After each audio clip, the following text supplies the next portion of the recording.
பேரன்புமிக்க ஊடக நண்பர்களுக்கு அன்பான வணக்கம். நேற்று சித்திரை தொடங்கி இருக்கிறது.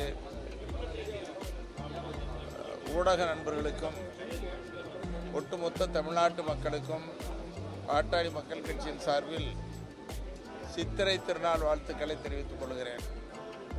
இந்த சித்திரை மாதம் என்பது வசந்த காலம், இளவேநீர் காலம், பூக்கள் எல்லாம் பூத்து கொள்ளுகிற மாதம்.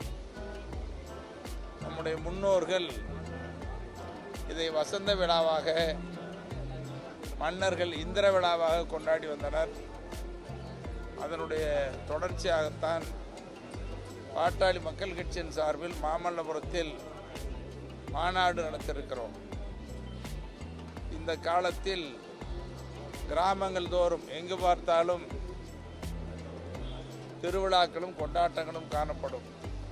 அப்படி அந்த இந்திர விழா வசந்த விழாவாக முன்னோர்கள் கொண்டாடி வந்த அதனுடைய தொடர்ச்சியாகத்தான் எங்கள் மருத்துவர் ஐயா அவர்கள் வழிகாட்டுதலோடு கடந்த காலந்தொட்டு தொடர்ந்து மாமல்லபுரத்தில் மாநாடு நடத்தி வந்தோம்.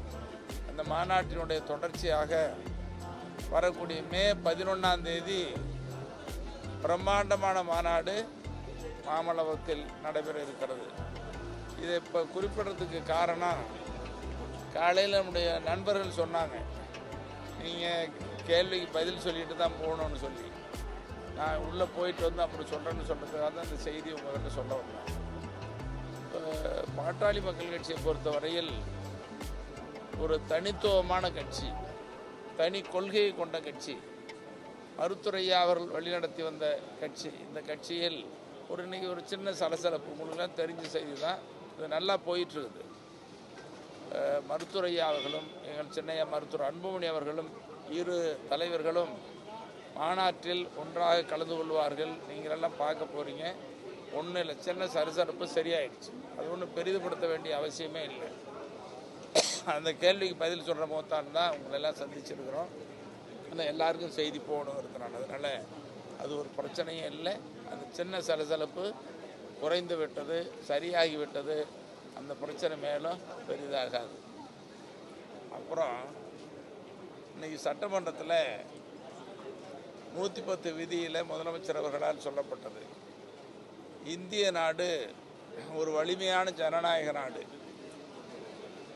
குறிப்பாக நம்முடைய அரசியல் அமைப்பு சட்டத்தின் அடிப்படையில் சட்டத்தினால் இயங்குகிற, சட்டத்தை முன்னிலைப்படுத்தி செயல்படுத்துகிற நாடு இந்திய திருநாடு. நான் உள்ள கூட கேட்டேன், நீ யாருன்னு கேட்டால் நான் இந்தியன்னு சொல்லுவேன். இந்தியன் என்று சொல்லுவதிலே பெருமை. இந்தியா உலக அரங்கில் வலிமையான நாடாக, வல்லரசு நாடாக உருவாக வேண்டும் என்பதிலே எல்லோருக்கும் நமக்கு உணர்வு உண்டு. அதே நேரத்தில் இந்தியா என்பது பல்வேறு மொழிகளை, பல்வேறு இனங்களை கொண்ட நாடு. வேற்றுமையில் ஒற்றுமை என்பது தான் நம்முடைய நாட்டினுடைய மகத்துவம். அந்த அடிப்படையில் மாநில உரிமைகள் பாதுகாக்கப்பட வேண்டும். இப்போ கல்வி மாநில பட்டியலில் இருந்துச்சு, மத்திய பட்டியலுக்கு போயிடுச்சு. நமக்கு மிகப்பெரிய நெருக்கடியாக இருக்குது. இல்லை, பொது பட்டியலில் இருக்குது. மாநில பட்டியலில் இருந்த கல்வி பொது பட்டியலுக்கு போயிடுச்சு. நமக்கு நெருக்கடியாக இருக்குது. இப்போ நடுவண் அரசு இராணுவம், தொடர்வண்டி போக்குவரத்து, அஞ்சல் துறை, இப்படி முக்கியமான துறைகளை எல்லாம் மத்திய அரசினுடைய கட்டுப்பாட்டில் வைத்துக் கொள்ளலாம். மாநில அரசு மாநிலத்தினுடைய மக்களுக்கு தேவையானவற்றை செய்வதற்கு மாநில அரசுக்கு உரிமைகள் இருக்கணும், அதிகாரமும் இருக்கணும். இப்போது அதிகார பரவல்னு சொல்கிறோம். பொதுவாக நம்முடைய நாட்டில், இந்திய நாட்டில் 3 வகையான ஆட்சி முறைகள் இருக்கிறது. ஒன்று நடுவண் அரசு ஆட்சி முறை, மத்திய அரசு ஆட்சி முறை. 2 மாநில அரசு ஆட்சி முறை. 3 உள்ளாட்சி முறை. இப்போ உள்ளாட்சி ரொம்ப முக்கியமானது.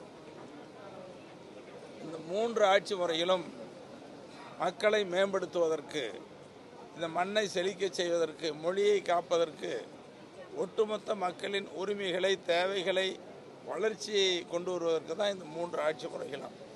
அப்போ உள்ளாட்சிக்கு என்ன அதிகாரம் தேவைன்னு இன்னைக்கு எல்லாரும் கேட்குறோம். உள்ளாட்சிக்கு கூடுதல் அதிகாரம் வேண்டும் என்று கேட்கிற காலம். அதே நேரத்தில் மாநிலங்களுக்கு கூடுதல் அதிகாரம் வேண்டும் என்று ஏறக்குறைய அரை நூற்றாண்டு காலத்திற்கு மேலாக கேட்டு வருகிற நிலை. இது அரசியல் என்பதே இல்லை.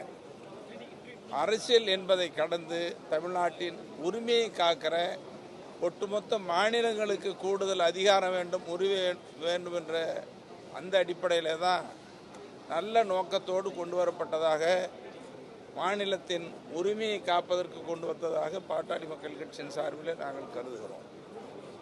இந்த முதலமைச்சர் கொண்டு வந்திருக்க இந்த தீர்மானத்துக்கு அதிமுக எந்த ஒரு கருத்துமே சொல்லலைன்னு முதலமைச்சரும் வருத்தப்படுறாரு. எப்படி பார்க்க? நீங்கள் அவங்கள தான் கேட்கணும். இல்லை எங்கள் கட்சி நாங்கள் நிலைப்பாட்டை சொல்லிட்டா எங்கள் கட்சியோட நிலைப்பாட்டை சொல்கிறேன். இன்னும் இப்போ அதிமுக பிரதான எதிர்கட்சி, அவங்க நிலைப்பாடு என்னன்னு சொல்கிறத நீங்கள் அவங்கள தான் கேட்கணும்.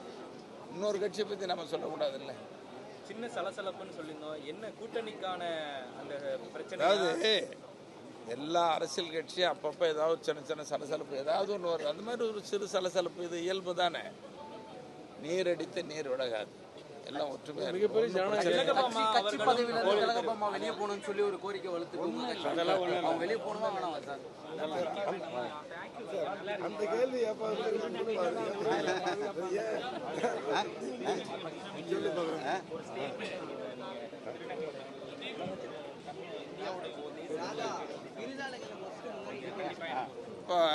வாங்கம்மா பக்கமாக வாங்க. நீங்களே வாங்க.